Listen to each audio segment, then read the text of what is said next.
I don't have a question. I just have feelings. And that's why I'm here. Well, feelings are what we want you to reach for. Feelings are indicators. Thoughts are the true creators. And feelings indicate the direction of creation. So both are a good thing. But satisfied is a feeling. And that's what we want you to isolate. And so if you've got your attention on how you feel, then you've got your attention on your own creative control. And that's a wonderful thing. But we know that you do have thoughts. You might not have questions right now, but we know you do have thoughts. And your feelings are in response to those thoughts. Your feelings are the indicator of the difference, if there is some, and there usually is some, the difference between your inner being's thought about this and that and your thought about this and that. So if your feelings mostly feel good, satisfied, and better, then you and your inner being are often in sync. But if your feelings are dissatisfied and worse, then your inner being's thoughts and your thoughts are out of sync. And you're the only one that can do something about that, because your inner being is not going to join you in unsatisfying thoughts. How did you come to the place of deciding to pay attention to the way you feel? Lots of lessons. Yeah. Mm-hmm. So when you touch a hot stove, you don't do that again, yeah? Mm-hmm. It's sort of like when you hit yourself over the head with a hammer, and when you stop, it feels relief. Well, that's what moving up the emotional scale does. But we want you to move all the way past relief and into satisfaction and non-resistance. So, do you have something that you want to discuss with us? Yes, that's why I'm here. I just don't know exactly what it is. At certain times I know very clearly. Sometimes when problems are brewing, you have greater clarity about what you want to talk about. And then once you get soothed and in alignment, then the vividness of the question or the vividness of the problem sort of becomes dimmer. But still. I have a question or a statement. I'm unable to consistently move past the same things that are the lessons that heal, that help me heal and see and know at times, are the ones that also bring me down into lower vibration. It's logical, isn't it, when you think about it? Because as a problem is becoming, the solution is becoming too. So it's just different ends of the same vibrational stick. Mm-hmm. When you really want something, it's logical that you could be extra sensitive about that. Someone called you on the telephone and said, "Hello, you don't know me. I'm just calling to tell you I'm never going to call you again." You would say, "Thanks for letting me know," but you wouldn't feel any disappointment. On the other hand, if someone you really care about cuts you off like that, you would likely feel some strong negative emotion, because something that you want looks like it's not happening. And so it's good to figure out where you are on different subjects, isn't it? It is, but it's not always easy. No, it Sometimes isn't. it's very easy. Well, it depends on how fast you catch it. If you let the momentum of it take you into that place, law of attraction is relentless. It never shuts down. So as long as you are conscious, which means awake, and broadcasting, which means thinking, which is all the time, even though you might be paying more attention to the way you feel, if you weren't thinking, you wouldn't be feeling. If you weren't thinking, there wouldn't be any relationship or comparison between what you're thinking and what your inner being is thinking. And so, since law of attraction is relentless, always responding to you in your physical form and always responding to you in your non-physical form, then emotions or feelings are a big part of your life, because that vibrational sameness or diversity, allowance or resistance, is always evident to a sensitive person. So when you're really sensitive, and you are, sometimes you try to shut down desires in order to give yourself a break, but you can't really shut them down. Once you've launched them, and once your inner being's gotten hold of them, and once law of attraction is responding to them, you really got to figure out ways to go with the flow of them. Yeah.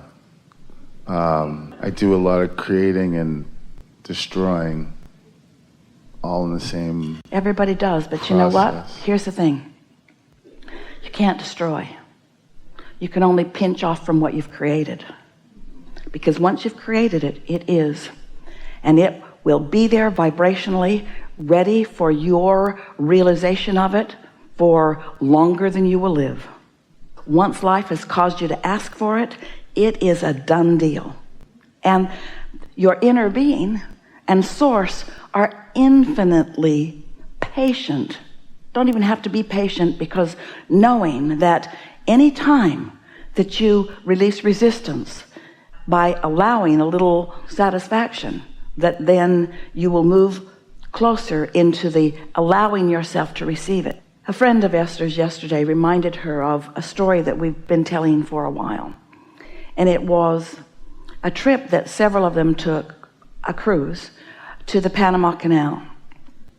And there was quite a water level difference between one body of water that they sailed in on and the body of water that they were going to sail out on. And so the big massive ship moved into these locks where it moved slowly in. It was so impressive, so close that Esther felt from her cabin she could almost touch the side of the lock. And then they were there for several minutes as water was introduced into the compartment that the ship was sitting in and raised them a little bit until they were able to flow into the next lock. And then the water was added to that until it raised the ship a little more, until they were able to flow into the next lock. And in time, they were able to just flow into the body of water that they needed to be in. And it saved them so many miles of sailing. Everyone knows about the locking system. It's something that you've seen or read about or experienced. But we want you to feel it in relationship to your own vibrational characteristic or beingness in a moment. And we want you to realize that as life causes you to continue to ask for more and more, that your inner being focuses with a very high vibration on what you're asking for. And so law of attraction is responding to your inner being's request on your behalf for what you want. It's all done. It's all queued up for you to begin realizing it into your experience with your own powerful mind and feelings, but with your own powerful mind. So here's this high vibration, meaning less, no resistance within it. Because when resistance is removed from vibration, vibration rises. And so here's this high vibration with all the things that you've asked for, and more than you can even comprehend, because you've asked individually, and the cooperative components have been gathered into a creation that is more than you even knew you were asking for. So there it is, ready for you in this high vibration. But maybe you have sailed in on a lower vibration, and you know you want it, but you can't really feel it. You haven't practiced satisfaction, and so you haven't let yourself go like the cork would bob up. But as you do find more reasons to feel satisfied and more reasons to feel satisfied and more reasons to feel satisfied, before you know it, you're hanging around up there in that equivalent sea level, so to speak. And now the gate opens, and what's in your vortex just flows like the ship into the experience that is you. That's really the way that it works. And the best part of it is that as it flows into your experience, it occurs to you. You receive impulses that you couldn't receive if you're here and your ship's here, or the water level is here and you're here. You've got to allow your vibration to rise to the equivalency of what you've asked for, and all of us who have been tending it, you have to be the vibrational frequency that you're asking for. And you have to pay a big price for it. You have to be happy. You have to be satisfied. But if you are aware of your feelings and you care about them, so you are reaching for them when it's easy, and you've mastered that feeling good so that you're mostly hanging out there, then you just have a steady flowing of what you've asked for into your experience. But it's not like somebody else does it and just dumps it on you. It's that you've done it and it's been revealed to you, and now you are in the vibrational vicinity, so you are receiving the revelation. You are realizing it. So an impulse comes to you. You just get this frisky feeling of being somewhere or going somewhere, a feeling of turning left rather than right, a feeling of getting in your car and going, a feeling of turning on the television at a particularly timely time, or all kinds of things that you can't really foresee. Esther doesn't hear us say, Esther, if you'll do such and be such and such, then this and this and this will happen. It's not like that. It's like she, in her satisfaction, feels an impulse to go somewhere or to be somewhere or to do something, and then she rendezvous with something that is mega satisfying, something that is satisfaction on steroids, something that is evidence to her that she received and followed and is in the right place at the right time. And when your days are made up of experiences like that, where you just get to rendezvous with one satisfying thing after another, then you start to sort of get the hang of this, that you are well cared for and that you are loved and that you are being guided and that you are blessed and worthy of your guidance. And then this sort of ease of feeling good, life unfolds for you the way your step one moments have asked it to be. You create your own reality in step one. You allow your own reality in step three. And the satisfaction mode is step three. That's the receiving mode, you see. But so many people created in step one and then hang out in step one and then are defensive in step one and are demanding in step one and are irritated in step one, and so they keep putting more over there and the energies keep moving more and the stakes keep getting higher and the tug of war keeps becoming more intense until finally something gets through to you. Maybe somebody influences you, maybe you just get tired of the struggle, doesn't matter.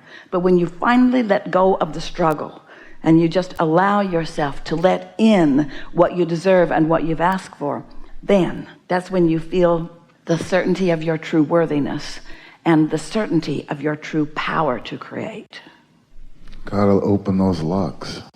Well, the good news is everything in the universe is on your side about it. And when we tell you that your vortex has gathered all of the cooperative components and that you are the only potential uncooperative component, and that when you feel satisfied, you are a cooperative component, then you begin putting your emphasis in the place that works. And the thing that is so confounding to so many of you, this sounds too simple to be real. You got to show it to yourself. You got to show yourself. Do you think you know what satisfaction feels like? Esther's been trying to identify, oh, it's going into a restaurant with friends, or even on my own, but mostly with friends, and settling in to the lovely seat that has been pre-decided for us, usually by us.